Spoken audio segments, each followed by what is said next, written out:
Happy holidays. I am Jason Under the Mouse Rebel, political commentator and Third World is Communist, bringing you resistance journalism in the bourgeois first world.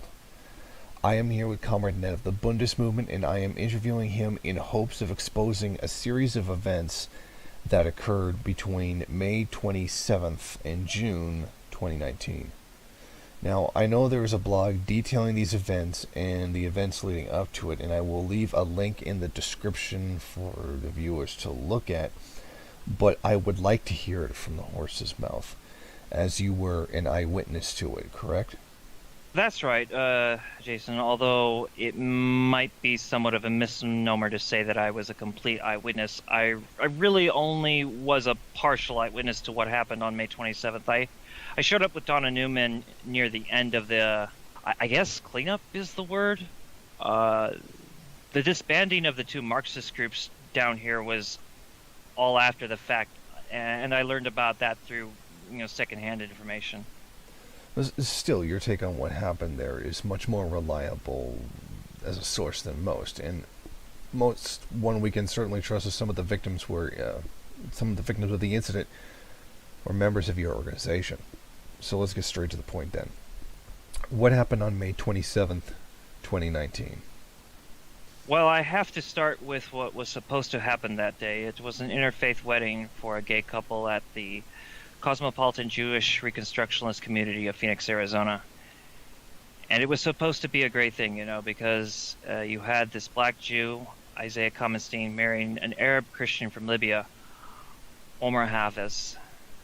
I mean, this isn't your ordinary gay wedding because both of these men were still deeply religious. It was really a beautiful relationship, and neither of them were alienated from their communities for it. I think I sent you some pictures of the shul if you want to pull that up in the video now. Yeah, you did. I'll put it up now, but I'm curious how all this ties in with your organization. Well, Isaiah was a member of the Bund, so he invited the Bund to his wedding. 5 of the council members were there along with friends and family, as well as the normal members of the synagogue. But the incident, I hate that I keep calling it that. I'm going to call it what it was, what it is, what this is. This was a massacre. At some point, some vans showed up, and everybody was freaking murdered, killed. Donna and I showed up after the fact that, we showed up after the fact, and I tried to get closer. The cops were trying to tell us that we weren't seeing what was clearly right in front of us. They were tossing the bodies of the children into a black van when we showed up. Children. These cops fucking killed children. Wait, this was in this city, right? How did nobody notice this? I mean, someone would have had to notice 3 vans pulling up to a building, guns blazing like an action movie, and at the very least, gunshots must have been reported. Well, this gets into why we told them not to have the wedding in there in that freaking plaza. Hang on a second, I'll send you the pictures of that place for the video. This is a video clip. Okay, this is at the back of the synagogue where the incident just took place. No access? How do they have time to do that? The door handles.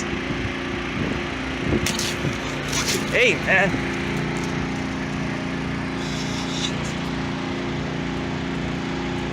The plaza is normally pretty empty.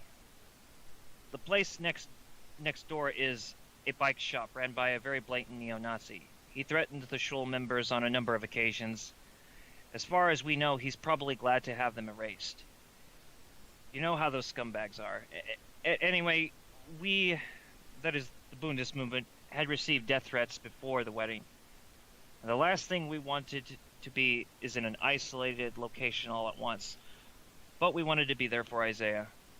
And you can tell in those pictures that even during the day, the plaza is a dead zone. I don't know how anybody can keep a business going there. So, the cops there definitely saw you guys coming, and then when you showed up. Yeah, they did. And they weren't very happy about it either. I mean, it's one thing to kill people inside of a mostly empty complex building. But there would have been no way, no way at all, Jason, for them to have killed us right in the parking lot. They told Donna nothing was happening and she doesn't belong there.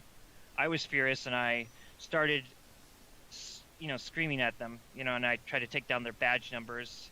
I started asking for the badge numbers, and I wanted to hold somebody accountable for this. It's fucked, man. It's fucked. So, in this situation, what was it that you and Donna ended up doing? Well, we waited out over by a nearby hotel, Red Roof Inn, until most of the cops were gone. Now, my phone was damaged, but we managed to get a short clip of the back door. We noticed the calling card of a local neo-Nazi killer that goes by Jared88 tagged on the wall. So we have some idea of who was responsible, but I don't think it was the cops acting out of their department's agenda. It's too specific. It's too precise. The cops are usually running human trafficking and drugs, not carrying out assassinations.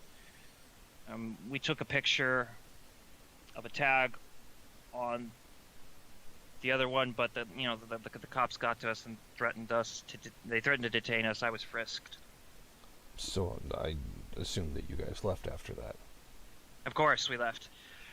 There had to be a there had to be a witness, and we're all that's left.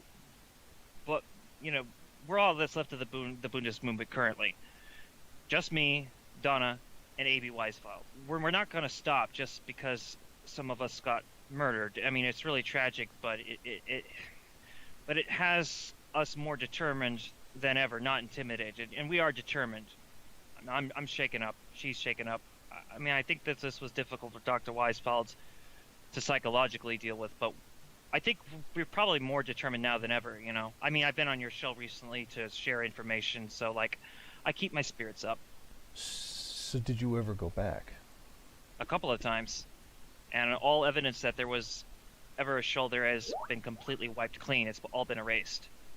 No markings, no signs, or even any real traces of it remain. No trace. It's like they were erased. It's like it was all erased, like everything. Erased is the best word because this was a professional job. The property owners would have had to have been in on it too. I mean, for there to be no record of this anywhere, this can't have just been the cops acting alone. That's impossible. This was done in such a way that only people who knew it was their works, the people that work there in the plaza, they would have had to have been somewhat in on what was going on. The pictures I have and the videos I took are the only real evidence. Video actually that I took. That's the only evidence that a crime even took place. I mean, it's really bizarre. I knew the cops were organized out here, but this operation was, it's too fucking coordinated. Well, is this? I don't know what to say about that. So, how does this connect to the other Marxist group you mentioned getting disbanded? As I said, that is the Bundist movement. We had been working with the Lenin-Mao Communist Union on improving our dialectics and working together in general. It was a big thing for us because, the Jewish Bund and Marxist-Leninists have a very rocky history together. We haven't always worked well with each other in the past of Soviet Russia, to the point that the Jewish Bund was expelled from communist Russia. I mean, it wasn't communist Russia. I'm referring to an international meeting actually. When the Mensheviks and the Bolsheviks had their split, their first voting act was to vote at the Jewish Bund. So we have a history that isn't very friendly with one another. So we were really burying the hatchet, between these two fragmented socialist groups. Marxist-Leninists working with Bundists is something brand new. Adopting each other's ideas is brand new. So what you're saying here is that there's a historic progress, that this historic progress posed a real threat to the establishment, am I correct? Well, I don't know if I'd call Midnight Productions the establishment per se, but to have three community-based organizations operating and communicating with one another on issues that typically, affect the poor and disrupting their operations, at least we were, at least we operated regularly. We operated quite, well, we did pose a real threat to them. I mean, we were exposing a lot of grimy crap, man.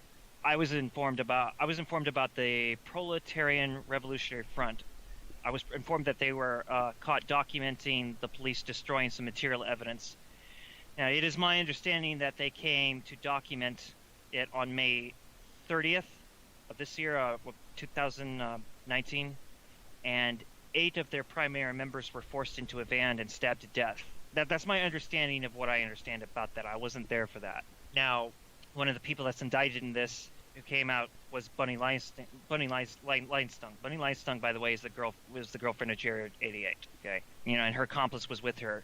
Now, they helped the Proletarian Revolutionary Front get, the last remaining survivor of it. They helped the Lumpen-Maoist Communist Union help them get out of Arizona. It's starting to sound like Arizona is still kind of like the old Wild West. In some ways, it really is. It really is, Jason. It's really easy to get a gun out here, and there's a lot of ranges and even more desert to go out shooting in. But even that small revenge was punished by the reports that the Lumpen-Maoist Communist Union had been attacked by the cops. On June 8th, 3 of their members were murdered in their office. Jared 88 was there, accompanied by what I believe was, from what I remember secondhand, that there were 2 cops there. From what I know, only one board member because there were 4 lead members. Only one of the 4 lead members has survived this, and he disbanded the Lumpen-Maoist Communist Union after that. That pretty much covers the order of events as they are. So, now that's quite a story. What you're talking about is a massive cover-up of assassinations and massacres, basically. Just based on sheer manpower necessary to pull off this kind of stuff, implies a massive conspiracy against the poor, essentially. For some people, this would be pretty tough to believe. You know what? I actually think so, too. Donna Newman even said it's beyond proving in a court. We have no physical evidence except some photos and a couple of short, clips. Well, I have one clip, and it's something that happened before then, just to express the climate of what happens, because it was a documentary progress. But I do have a clip of being behind the synagogue, what was the synagogue, the shul, being, frisked by a police officer. I mean, I have that as evidence. We have a picture. We've been able to acquire a picture of the synagogue before this happened. It's one photo. That's pretty much it. I mean,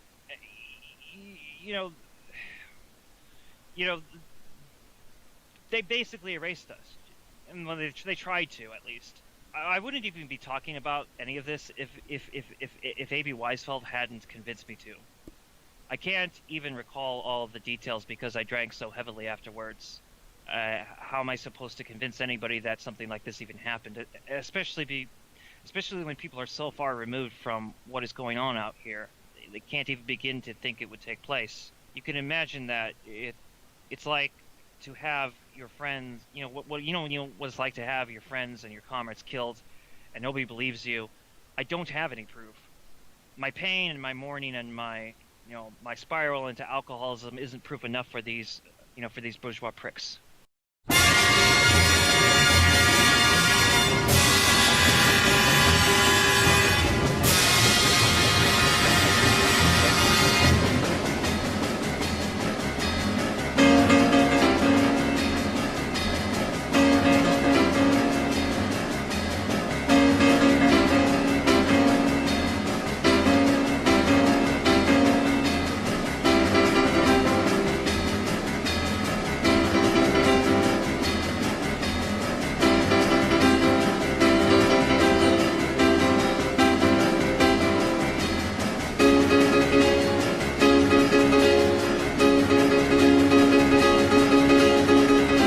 Not only have I left a link in the description for Pockrell, I have also left a link to an independent press organization that has reported this case. On May 27, 2019, 27 people were murdered. 16 were synagogue members, 11 were wedding guests. 5 of the 16 members were children. 3 of the children were girls, 2 of the children were boys. Earlier this year, Isaiah Kamat-Stein and his boyfriend Omar Hafez, along with Omar's sister Rana Hafez, and 2 of his comrades, Yuri Adia and Marvin Eliyahu, took a trip to Venezuela. When they got back to America, they were intercepted by U.S. intelligence and were each forced into signing a statement promising not to talk about most of what they saw. In addition, they had to sign a statement promising not to mention which part of U.S. intelligence intercepted them upon their return to the USA. Comrade Nett, do you believe this to have been one of their motives? I'm not entirely convinced that this is one of the motives for the massacre, but if what Pockrell says about provocateurs trying to undermine the reporting of both Max Blumenthal and A.B. Martin, then yes, this could be one of the motives, very well so. Another motive is believed to be that Yuri Adia and Marvin Eliyahu had strong evidence that much of the membership of the FSA were also American JDL. By the way, for those of you who don't know, the JDL stands for the Jewish Defense League, which is a very populist right-wing Zionist organization. Well, I do believe this one. Uri Adia and Marvin Eliyahu had a lot of interesting information on the Free Syrian Army. They had exposed the FSA on Facebook repeatedly as being members of the JDL. But it is funny there's just how much of this notion is disregarded out of hand. Yet, there's many who, denounce this idea so quickly, but those who typically denounce it are often suspicious of some sort of freaking Jewish cabal somewhere out of, trying to undermine capitalism or American democracy, whatever.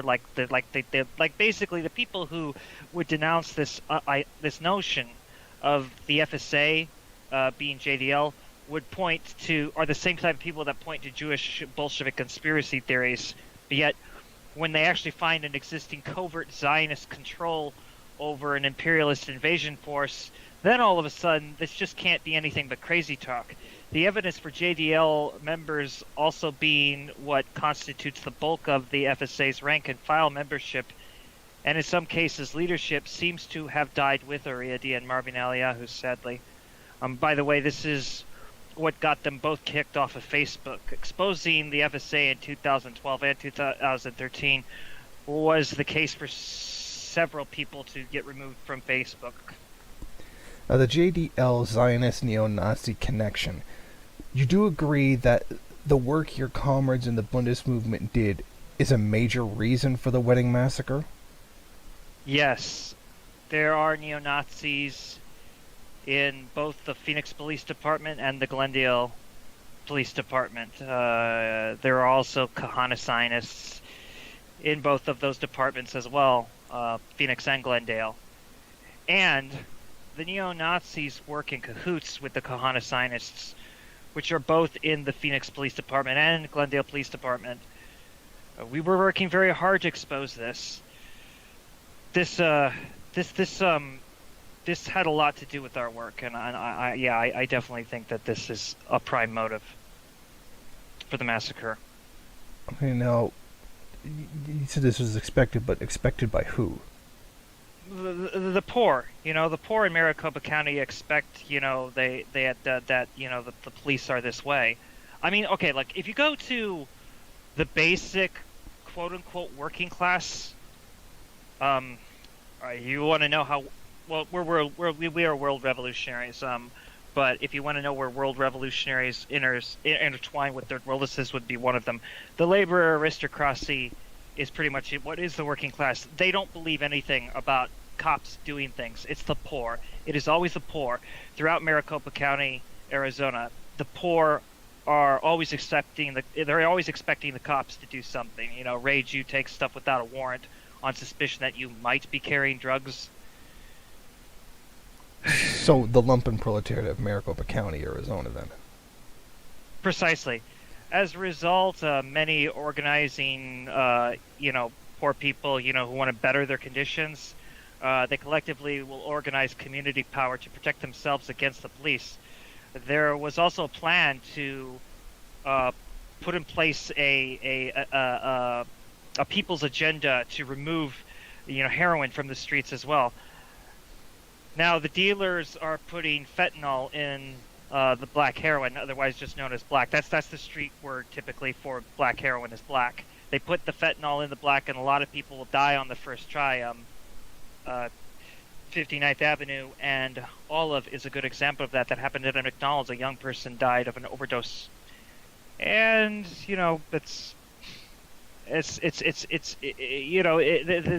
these dealers are seen working with the cops in conjunction with them, like in cahoots. Whether it's informants or if they're working directly on the side of the dealers is not always understood. I mean, I suspect it's a little bit of both, but all the poor people see it. The poor see it. The lumpen proletariat are the ones that see it.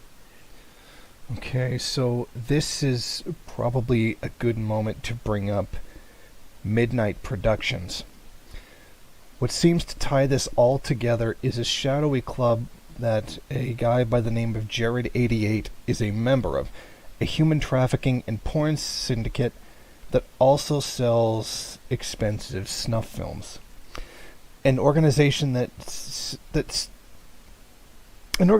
many seem to believe is filled with the Maricopa County Sheriff's Office is exclusively tied to in some way or another. Now, even though many consider Midnight Productions to be fictional, it actually is real, and one of the most infamous leading members is Eric Scarletto, who in fact has a reputation for openly bragging about his membership in Midnight Productions. Comrade Nett, can you elaborate on this further? Okay, Midnight Productions is common knowledge to the poor in Arizona. As you pointed out, yes, the lumpen proletariat, not the average working class. Eric Scarletto's criminal record, what's publicly known, does not even begin to cover the horrible things that he is involved in, that people locally fully are aware of. Jared88 is part of Midnight Productions, but no one really knows Jared's name. However, Eric Scarletto, on the other hand, is very well known. It used to be near impossible to openly, discuss Midnight Productions. Some people actually did believe that if you even said the word, it was a death sentence. But aside from bizarre conspiracy theory programs such as the Truther Girls, you couldn't mention them. I've always personally known about Midnight Productions, and now almost everybody knows about them. Who's in these bad situations. Almost anyone who has a poor female friend, who webcams, has to watch out for Midnight Productions. Cam girls have to be extra careful to avoid Midnight Productions. The Bundes movement, all right. We in the Bundes movement, what we were doing was we were working really, aggressively to expose them, as were several Marxist and anarchist groups here in Arizona. We in the Bundes movement, we had declared war on them. Well, some say it was hand to talk, but actually we all declared war on Midnight Productions, as did when they were in operation, the anarcho-syndical family, the Lenin-Mao Communist Union, Panther Code, even independent street urchins that were trying to build soup kitchens. A lot of people had said that they had had enough of this. This is Arizona is one of the most high-profile places for human trafficking, and Midnight Productions is what connects all of the motives, and that, because they're connected to the cops, they're connected to the JDL, they're connected to the National Socialist movement. Now, shortly after this massacre, the Proletarian Revolutionary Front came to Arizona to investigate what had happened at the cosmopolitan Jewish Reconstructionalist community of Phoenix, Arizona. On May 30th, 2019, they were murdered for daring to investigate the strange events that took place. Bunny Lee Strong, Jared88's girlfriend, was their killer. She had strong ties to Midnight Productions. The only survivor of the Proletarian Revolutionary Front escaped Arizona with the aid of the Lenin-Mao Communist Organization. Bunny Lee Strong, a neo-Nazi like her boyfriend, was aided by the JDL Zionist member by the name of Adina Ballon. Then, on the 8th of June 2019, 3 leaders of the Lenin-Mao Communist Organization were murdered by 2 Glendale police officers led by Jared 88. Puck Earl was part of the Lenin-Mao Communist Organization. Now, Comrade, can you tell us about this? I had only heard about the events of May 30th and June 8th much after the fact. But I know that 3 of the members of the Lenin-Mao Communist Union were murdered. They were murdered in the headquarters. And I have spoken to people that were privy to this, but, for reasons of their ethnic origin, they don't like to say anything, given the location of where the Lenin-Mao Communist Union's headquarters is located. Basically, a lot of the people are migrants. I had only heard about the events of May 30th and June 8th much after the fact, but I know that 3 of the members of the Lenin-Mao Communist Union were murdered, and they were murdered in their own headquarters. The police came to them with no warrant. Now, going back to the May 30th, did you know any of the synagogue members other than Isaiah? Aside from Isaiah P. Kamenstein, I knew Malachi Richard Burns, David Krams, and my friend Jenny. If it is all right, I would like to list the martyred on May 27th and June 8th. Yeah, sure. All right, the synagogue members: Isaiah P. Kamenstein, Amy Park, Jenny, sometimes pronounced Jeannie, a.k.a. Gray Weiserman,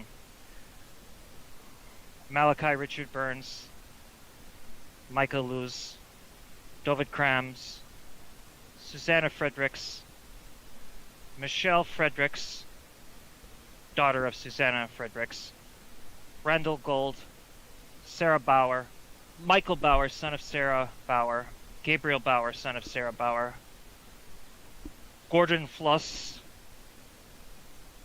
Rachel Davis, Sophia Davis, daughter of Rachel Davis, Anna Davis, daughter of Rachel Davis, and the non-members, they were the wedding guests: Miriam Emmisberg, Hannah Toff, Marvin Eliyahu, Uriah Dia, Linda Cold. By the way, she was an anarchist and she was Uriah Dia's girlfriend. Omar Havas, Rana Havas, Nashir Sadiq, Elizabeth Chershin, Samantha Wilson, and Larry Gard, who a lot of people actually believe was an informant. He's the guy that was the interfaith minister. So it's also highly unlikely, due to what investigations we've done on this, that wasn't really his name. All right, so the members of the Lenin-Mao Communist Union: Chairman James Frankford, General Secretary Edward Phil, Arch Director Bradley Butch.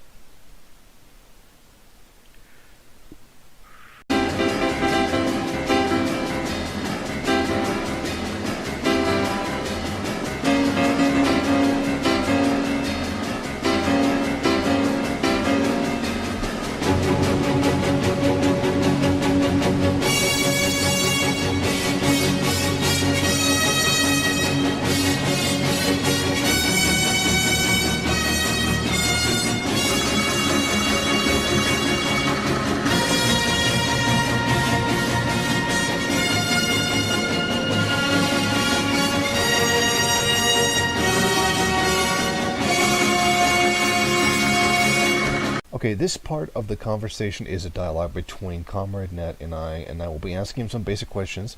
This will help us understand the importance concerning the Bundist movement, like the Black Panthers, the various types of anarchists, and just like Marxism, Leninism, Maoism, and Third Worldism, nothing remains static. All things are in a process of change. The Bundist movement has its ties back in the old Jewish labor Bund, but this is, to put it delicately, not your father's Bundism. This Bundism maintains all of its old features, such as national cultural autonomy, Deutschkeit, meaning here-ness in Yiddish, syndicalist cooperative socialism, self-defense. A strong commitment to constituent assemblies. For those of you who don't know, this refers to Soviet ML comrades.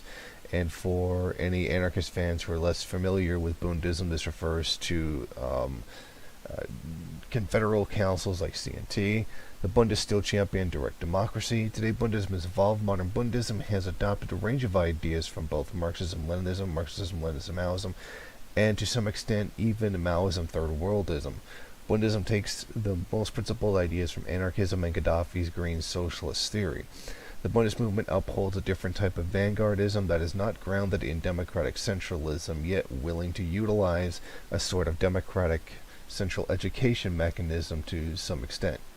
Now, Comrade Nat, can you tell us today about the Bundist movement? I understand that you, Donna Newman, and Dr. Weisfeld and your fallen comrades developed a new theory for modern Bundism. Yuri Adia even wrote commentary on Joseph Stalin's The National Question. Can you tell us about this in more detail? Well, yeah, certainly. Uri Adia came up with what he came up with is, instead of disagreeing with just out-flat disagreeing, as has been traditionally the case with most Bundists on Stalin's book on the national question, his way of approaching it was simply just to answer it. The Jewish people, so basically the Jewish people, we've always referred to ourselves as a people nation long before there was ever a national question. And Lenin and Stalin were continuing the Marxian definition of the Hegelian nation state. You know, the good thing about Joseph Stalin's work on the national question was that he expounded upon notions that had been left vague for the Russian Soviet position that, you know, Marx himself hadn't actually approached, neither Hegel. Now, Marx accepted the Eurocentric and chauvinistic position of George William Friedrich Hegel. Hegel fused the nation with the state. This is where nationalism actually emerged. Now, many forget that monarchism is what came before nationalism. Feudalism led to monarchism, which led to nationalism. It is monarchism that began to shake off feudalism in favor of capitalism. Nationalism from the start, in most cases at least, had capitalism as its economy. But it was monarchism that first began to replace feudalism with capitalism. Stalin's actual contribution in his book, Marxism and the National Question, is where he refers to Russia as a prison of nations. Now, Uri Adia accepted this. What Uri Adia rejected was how Stalin chose to define nationality, sort of.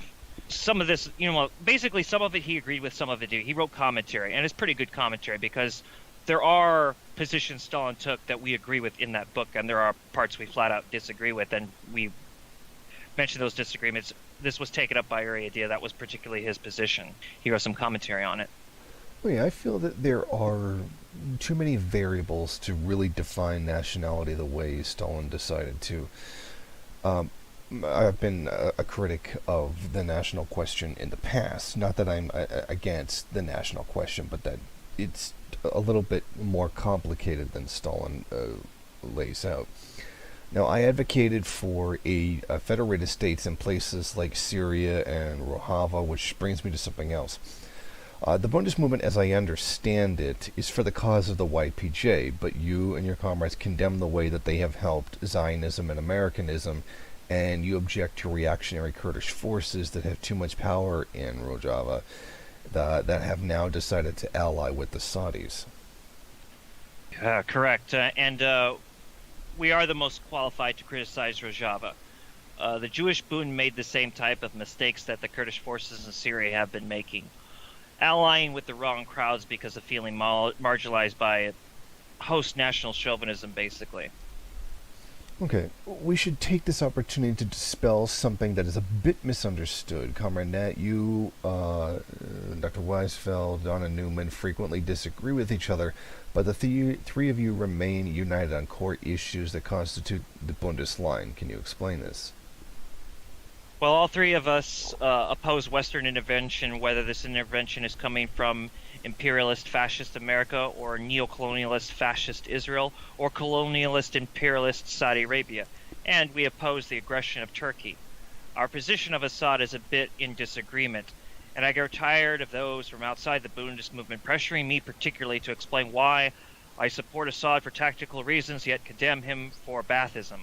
So instead of explaining the details of Syria, which remains the largest argument within the Bundist movement, let me instead say the three of us oppose intervention and outsiders coming in to do harm to Assad and to his government. I find Assad to be a problem, but I will not support his overthrow, nor will I condone disgrace upon Rojava. Yet we remain critical of many of the reactionary moves taken by Rojava. Well, I'd like to go further into how you guys view certain Marxists. I understand the Bundist movement upholds Vladimir Lenin, Otto Bauer, Joseph Stalin, Leon Trotsky, Emma Goldman, Rudolf Rocker, Mao Zedong, Lin Biao, Huey P. Newton, Eldridge Cleaver, and Muammar Gaddafi. Well, I understand that many consider this to be in contradiction, but what some keep forgetting is that we are Bundists, not communists. We definitely particularly want to work with communists, though, but we are not communists. We're Bundists. We agree with Otto Bauer on his description of nations being made of, the national character, but we can comprehend why Joseph Stalin considered Bauer's position to be hollow. That is why Uriadia flushed out the definition of what the national character is.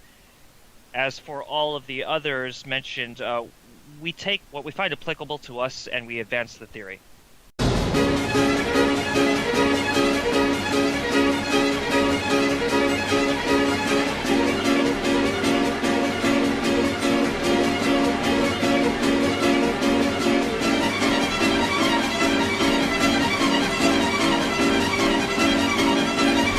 So now I would like to go over a few things with you, Comrade Net.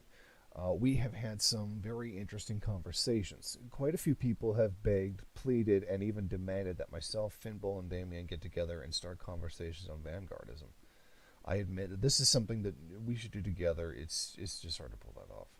But one of the people who has explained the greater necessity for this is Comrade Net. Now, Comrade Net, why is it so important from your point of view? First, because Finbull is a Marxist-Leninist, and Damien is a Marxist-Leninist Maoist, and you are a Maoist Third Worldist. This is all important within a particular Leninist structure. Those who subscribe to all three of you need to see a genuine representation of Leninist theory. So you're actually a big fan of the Finnish Bolshevik. That's incorrect. I'm the biggest fan of the Finnish Bolshevik. The biggest. I can recall a video from the Finnish Bolshevik where he had said concerning anarchists and Trotskyists, and this is paraphrasing him, so this quote is a paraphrase.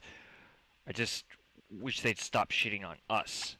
So the Bundist movement makes the pledge that, as far as the Marxist-Leninists are concerned, we aren't going to shit on you. There are obviously going to be disagreements, but we won't shit on you. So, what is permanent revolution from the viewpoint of the Bundist movement? I'm not as good at this as Donna Newman, so you'll have to bear with me. Donna Newman came up with an idea based on Dr. Weisfeld's idea of where permanent revolution is arising in the Middle East and Africa. You see it with the Arab Spring. You see it today with communist parties in Africa. And this is not a strike on Trotskyists. But I don't typically ask Trotskyists because they've never given me a definitive answer of what they think permanent revolution is. I know that there's an infamous joke about that. We have a very concrete understanding of it. Permanent revolution is the revolution that is not halted, and it will skip over things like feudalism. So, for instance, it did that with Mao's China.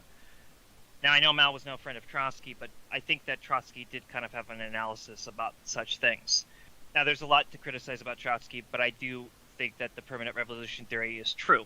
I do think it needs more work, and I do think it needs further analysis, and I think it can be synthesized with Marxism-Leninism a bit more.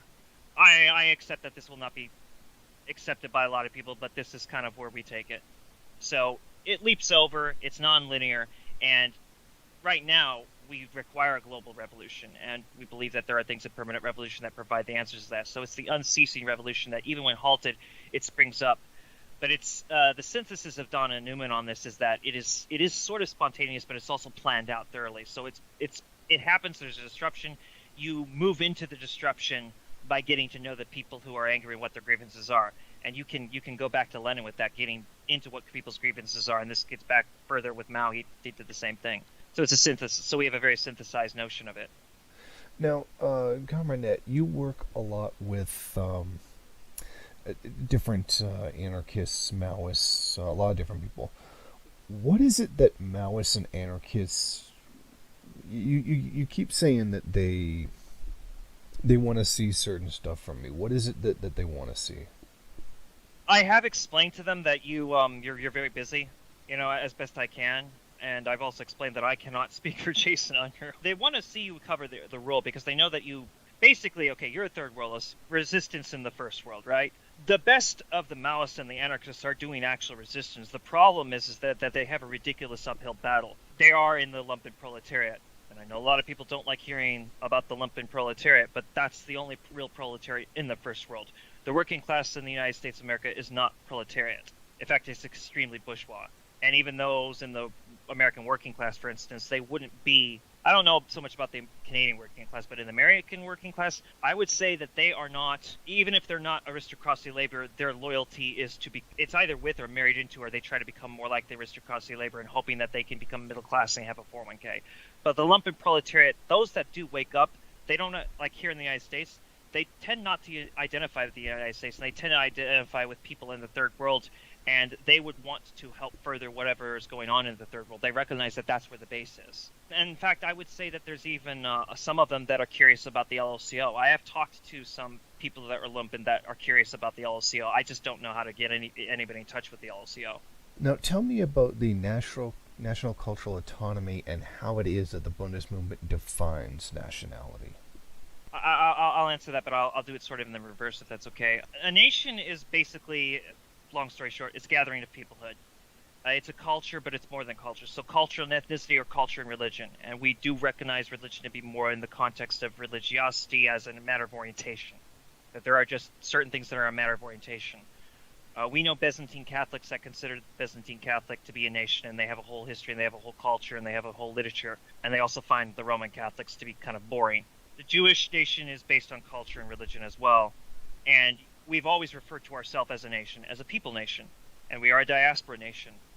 And no matter what, people, like even when Jewish people, don't believe in God anymore, they're still holding on to a lot of religious concepts, even without God, and they have all these cultural dynamics.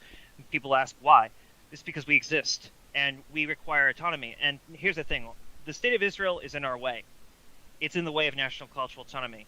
We should have collective national rights wherever we live with respect to the laws of the countries that we're in. We are great contributors to society. Iran is one of the best examples. Those of us in Iran, no matter what you hear from the state of Israel, we love being in Iran. We thrive in Iran. Iran is a perfect example of what happens when we have autonomy as our own people and have representation in a parliament. And we're working amongst Shia and Sunni Muslims and Christians and Zoroastrians. I mean, we thrive really well. And that's what I also say, hands off Iran. Now, you've said that you are Bundist, but you're not third worldist. What tends to attract you about third worldism? It appears to me and to Donna Newman.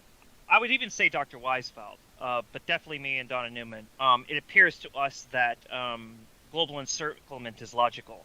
In fact, Donna Newman agrees with global peoples. It makes sense. There are things in the LLCO that make sense. No, I don't. I'm not gonna like, kiss ass and just say, oh yes, we agree with everything in third worldism. No. But we agree with a great deal with it. And in fact, a lot more than a lot of other groups do. I mean, you cannot deny the global class divide. You'd have to be a moron. When you started in 2009, Donna Newman actually was watching you before I did. And she said that she was very impressed that this young gentleman was talking about Marxism. And, with such sincerity. She was a big fan of and I became a big fan of this video too. Right-wing patriots don't get it. It was very appealing. Now, you weren't a third worldist then; you were a Maoist, I think. But when you became when you were asked in your Q&A, "Are you a Maoist third worldist?" and you say, "I am," I thought that was obvious. She was like, "Finally, because that's just where he was headed anyway, and that's just more where he's comfortable." She's like, "Finally, what are you talking about?" She's like, "He finally declared that he's a third worldist. He just said I am a Maoist third worldist." I learned what I knew of third worldism at that time. I only got from her. I actually started studying more of third worldism after the 2 interviews I did of you on our channel. As I've gotten into it, I see how certain Maoists are pretty hip to third worldism. They don't consider themselves third worldists, but they agree with the global class divide, and they agree that the base is, as I told you, like even anarchists, certain anarchists, like lumpen anarchists in squatters, they know that the base is in the third world. They know that there is no way to fix the United States of America, for instance. And I am mostly speaking United States of America, but that's we see as Bundists, we are world revolutionaries, and because we're world revolutionaries, there's a lot in third worldism that makes sense to us. Third world has taken the bigger picture, and that's what we do. In terms of people that you would watch, or you would recommend that people watch, who would you recommend? I do recommend Maoist Rebel News. I think that Jason, under your show is real press, and I want to build real press. That kind of gets into why I think that you and Damien and Finbull should do this, is because I think we can't rely on the Gray Zone, the Real News Network, Democracy Now, RT, Press TV. I mean, they're good for these are all good for what they're worth. I mean, some not as much as others. I mean, some people have gripes about Democracy Now. I do too, although I think there's good stuff, but there's some reactionary stuff in there too. Like, what we're doing is we're forced to deal with a social democratic media and not a socialist one. So that's what I think is. I think people should subscribe to Damien. They definitely should subscribe to the Finnish Bolshevik. Another person that people should watch is the Black Internationalist. Now, he pulls a lot from the United Panther movement, and he pulls a lot from the Maoist Internationalist movement. Like, he has a grasp of the early proto-third worldism. Thanks to learning more after I'd done those interviews about Maoism, third worldism, because you've mentioned in your book that you want people to look into the Maoist Internationalist movement and the Leading Light Communist Organization. Well, I did do that. And so when he would bring up references, I recognized that he was quoting a lot the Maoist Internationalist movement. And I do think people really should, especially if they're interested in the Panthers, and if you don't want a ridiculous Sakaiist understanding of the book Settlers, and you want more of an analysis where it's actually synthesized with other books, go to the Black Internationalist. I would also say, for anarchism, most anarchist channels are not worth it, because the actual anarchists are usually squatters. They're usually in the rural, and they're usually building soup kitchens, and they're usually building connections to a lot of people that nobody wants to deal with, because people say they love the poor, but they hate the smell of the poor. I have my disagreements with Chris Hedges, but I might as well quote him when he's correct. I don't recommend Chris Hedges unless you're very well educated, and he is not a Marxist. He's something else. But as far as anarchists are concerned, if you wanted a general understanding, sure, you could watch Libertarian Socialist Rants, but Libertarian Socialist Rants is terrible at anarchist theory. I actually suggest people watch, and there are things you can disagree with him on. I definitely disagree with him on some things. But I think that Non-Compete is the one who actually represents the spirit of anarchism, at least the spirit. Non-Compete tries to represent anarchism. Well, Non-Compete tries to represent it as best, he can. It would really be better if real anarchists made their own channels, honestly. However, because of some of the reactionary views that come out of Non-Compete, I also think anyone subscribing to Non-Compete needs to subscribe to a channel Puck Earl introduced me to, and that's Neo-Jacobin. And I strongly suggest to start with the video, The Worst Communist on YouTube, a Materialist Examination. Oh, well, I would also think that people should go to the Bundist Movement, channel, check out Dr. Weisfeld's channel. He actually goes down every year to the West Bank, and there's a lot of things that just haven't been done before that he is doing. But those are my recommendations.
We are at the conclusion of this interview with Comrade Net of the Bundist movement, and I think it would be best if I asked him about an incident that took place a little while ago. 5 council members of yours were murdered. Can you tell us about that?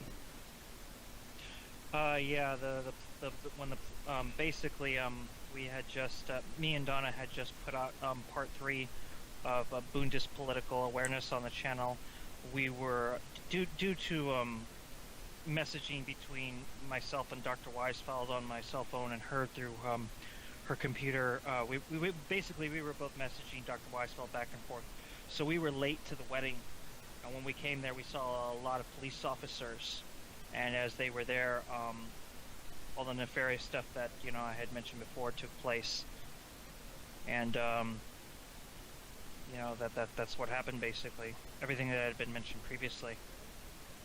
Comrade Net, have you had a hard time getting a hold of the pictures of your comrades? Yes, that's been part of the issue is that they're backed up on different USBs, and so I've had to find all the USBs so I can put together for you the pictures of the comrades.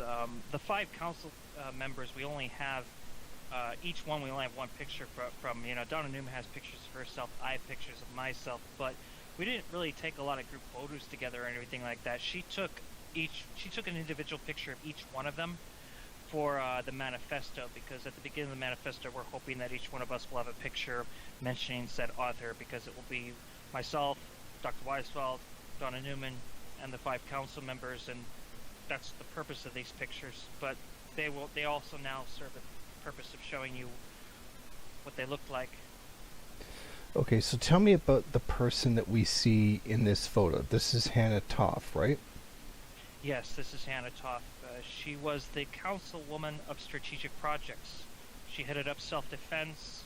She's also the first to incorporate Marxism-Leninism, the ideas of Marxism-Leninism, and essentially at the end of their life they had transformed that even further to Marxism-Leninism, Maoism. But she was the one to first be bold enough to do that, which is controversial because the Bund does not have a very good relationship with Marxist-Leninists, and we still maintain everything the old Bund had before. However, that's one of the things that happened is MLs and MLMs have reconsidered, not all of them universally obviously, but a lot of them have reconsidered the concepts of such concepts as national cultural autonomy, and we've also reconsidered a lot of the theoretical claims that Marxist-Leninists have made in light of the success that it has had. Not to mention when we look at the Black Panthers, as has been stated before, they were technically practicing national cultural autonomy, but you can't deny the fact that they were more or less Marxist-Leninists, and that the Mao Zedong version of that was their template. So Hannah Toff is extremely crucial because she was the one that was first bold enough to do that, to basically bring an ML concept into it. Now, this one, Isaiah P. Cometstein, is that how you say it? Yeah, Isaiah P. Cometstein. He was the councilman of committees, and one of the committees was a committee for the Roman Catholic Church, because that's another group that Jewish people don't have with Marxist-Leninists, it's just the Bund basically, but Jewish people as a whole, we haven't had the best history with the Roman Catholic Church. However, there have been, since the 20th century, there's been a lot of new dialogue that has happened with Catholics, so that was a committee which we found necessary, as building different relations with the Roman Catholics. That's not the only committee he dealt with. We also had an LGBT community. An LGBT committee, which he headed up, which was also very important because he challenged a lot of them, as he himself was homosexual. He challenged a lot of the people in the LGBT basic community out here in the West on a lot of times where their funding was coming from, and he helped with re-strategizing on things like that. And this Mary Ann Emsberg, Or can you tell me about her? Miriam Emmisberg was the councilwoman of education, and part of the education that this required was a lot of basically historical references. Now, we find that Marxism is probably the best when it comes to class analysis, class struggle. Like, even if you're not a Marxist, any real serious socialist has to borrow from Marxism because of its class analysis. But one of the things Miriam Emmisberg was constantly challenging Karl Marx's, work on was what she considered his historical revisionism, because he was from a Victorian era, and his writings were very linear, and she found a lot of information that she would put up front, and she would challenge, a lot of the discourse that Marxists use, and but at the same time, she'd back up Marxists when they were found correct. So there's a lot of things that people gloss over because simply Marxists say it, but she could verify a lot of what Marxists said. So the education for the Bundists, so that people see how coherent we can be with history, was largely dependent on her contributions. She made a lot of references. Also, because she was a student of Frederick Danson, like myself, she was able to clarify to a lot of people what religiosity really is, because although you see her with the headscarf, and she, in a lot of ways, was the most traditional into Orthodox Judaism, she did that largely because of identifying what her religiosity really was. But actually, she was an atheist. So, like, one of the things that she kept reminding people about is that an atheist wouldn't have atheism if there's a serious atheist, because atheist would refer to no God, basically, to make it short enough. And so why would somebody who believes no God have no Godism? It wouldn't make sense. So, and that's another thing, she didn't just get into the context of, with all of us, about what religiosity really, what it equates to, but how somebody who has religiosity may not necessarily believe in the theology aspect of religion. They might just have the orientation of religiosity. So that was part of her education. She was also trying to get us to.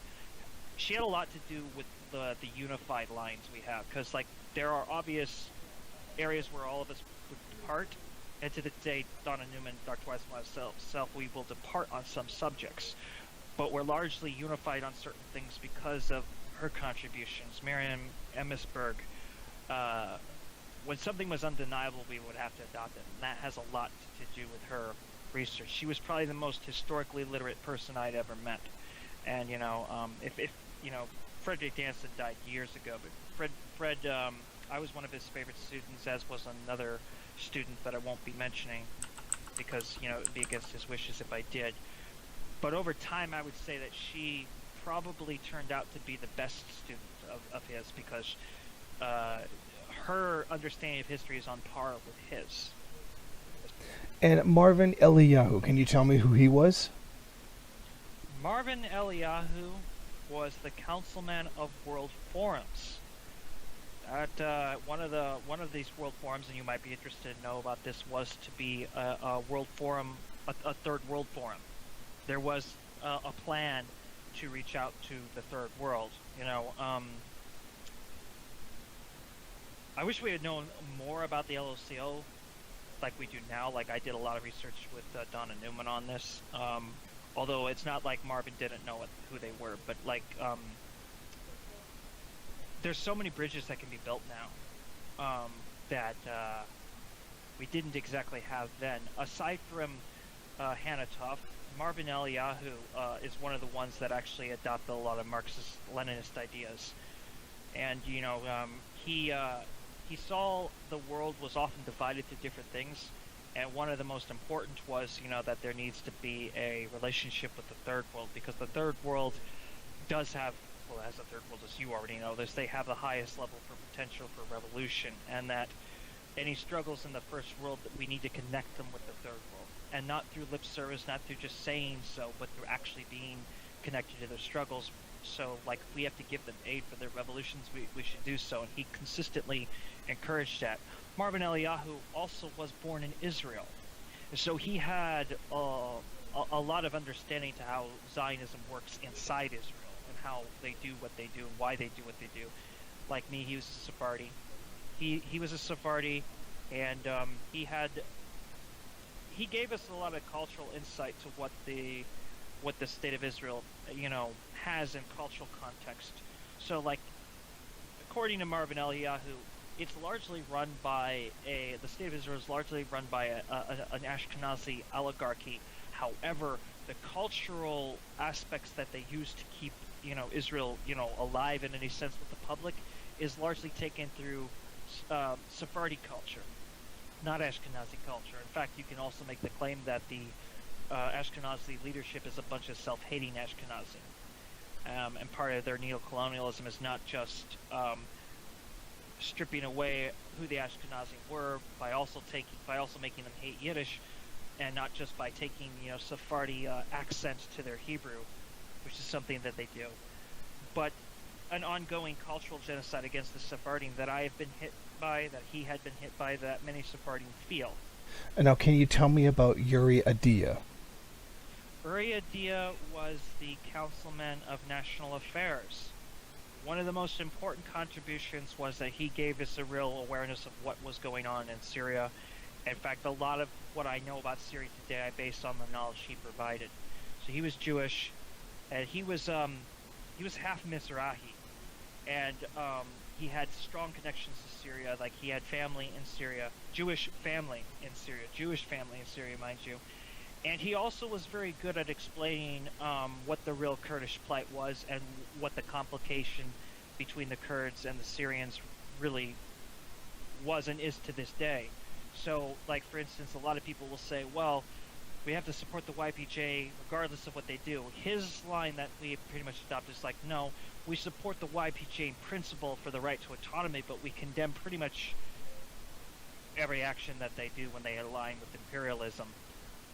This makes it even better as Buddhists because we know where our mistakes were, and maybe our relationship would have been better with the Bolsheviks had we recognized our mistakes. And there's criticisms we could make of the Bolsheviks, but that I would reserve that more for my channel. But one of the things is that we don't condemn the YPJ outright because we do know why they do what they do. We don't agree with pretty much of what they do, but we do understand their plight.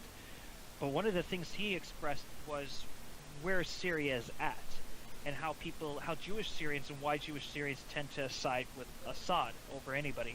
And that largely has to do with even people that don't like Assad will support Assad because they don't like the alternatives to Assad.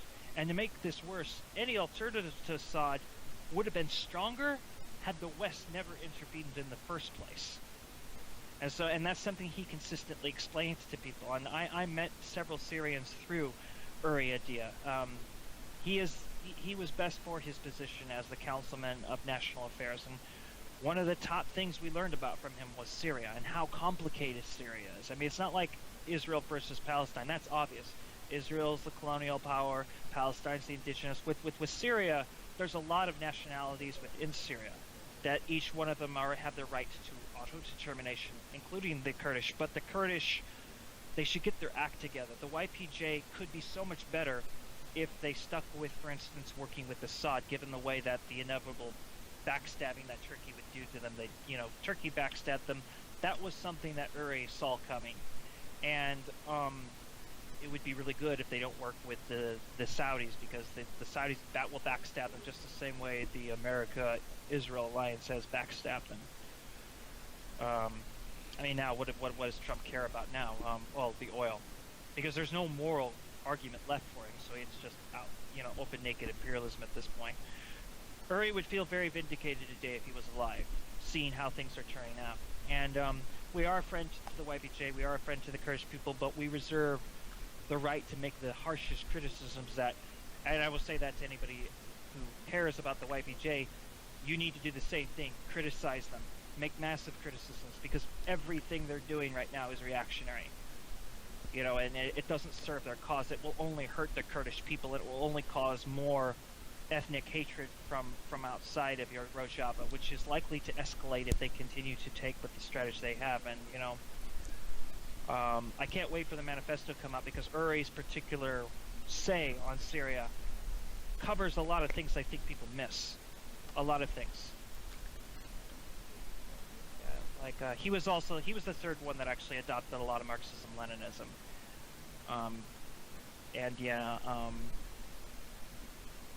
Borrowing from Marxism-Leninism, I find, was never a mistake, because it was what we were missing. Like, there's still things that we hold to that the original Marxist-Leninists would not agree with, but there are a lot of concepts that come from Marxism-Leninism that I think that, it serves best that we've adopted. And he was part of that contribution. And explaining national cultural autonomy to Marxist-Leninists and Marxist-Leninist Maoists, he was probably the most efficient at explaining that to people. To explain, to basically Leninists and Maoists how that works and how important that is. And they listened to him.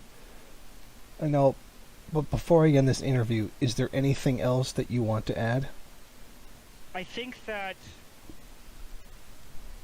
when dealing with the uphill struggle, because if you're in the United States of America, you're in the ultimate uphill battle if you're a revolutionary. And I think that left unity, I don't want to be too nasty about this, but I think left unity is stupid. That's never what we advocated, and that's not what I advocate today. I advocate tactical unity and anti-sectarian solidarity.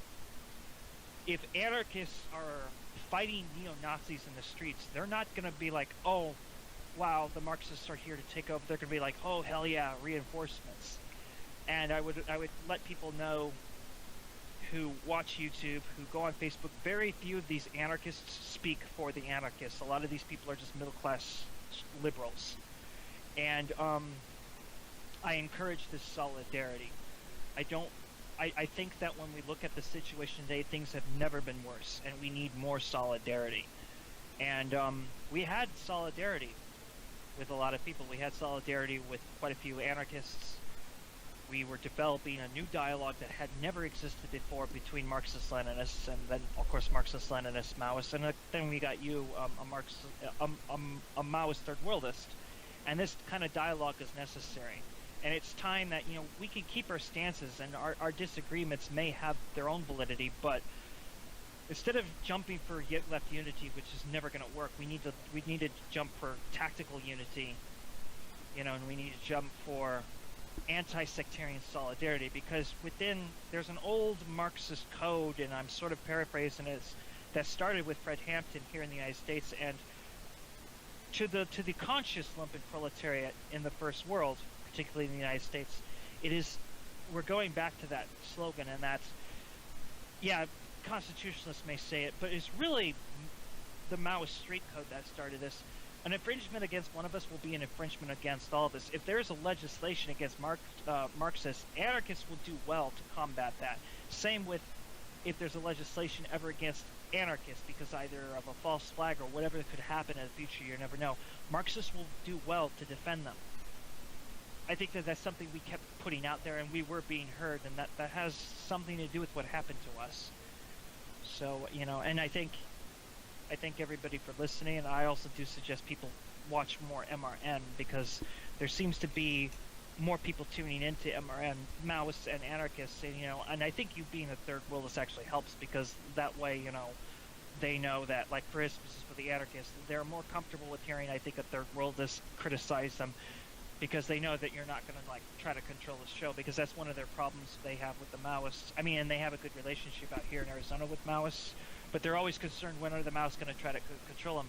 A third worldist like yourself, when you give your critique, they know that you're not trying to take over anything. They're just giving your critique. And, that makes them very open to you, and that's why you have actually an anarchist following today. It's because they know, obviously, Jason Unruh is not going to try to act like the one-man vanguard. Oh, no, that's never been something I've tried to do. Now, just to finish this off, this is a video that I have wanted to do for some time, and this is a video that Net and I have discussed about doing for some time, because it's a very significant issue, but there's a lot of ducks you have to get in line before you make a video like this. Obviously, when you reveal something as important as this, as significant as this, as violent as this, this is the kind of thing that you really need extraordinary claims require extraordinary evidence.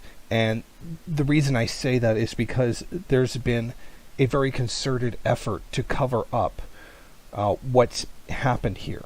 And it's very important that we get this out and people know what happened, because the mainstream media is either uninterested in covering it, or they're deliberately, trying to cover this whole situation up. And I hope that my efforts here in broadcasting this will hopefully make some of the people who were a part of this be held accountable. And I hope this helps. And I want to thank everybody for watching. Thank you for watching. If you like this program, then please head over to my Patreon page and set up a monthly donation. It's your donations that keep this program running. Also, if you would like, please rate, comment, subscribe, and share in various social media.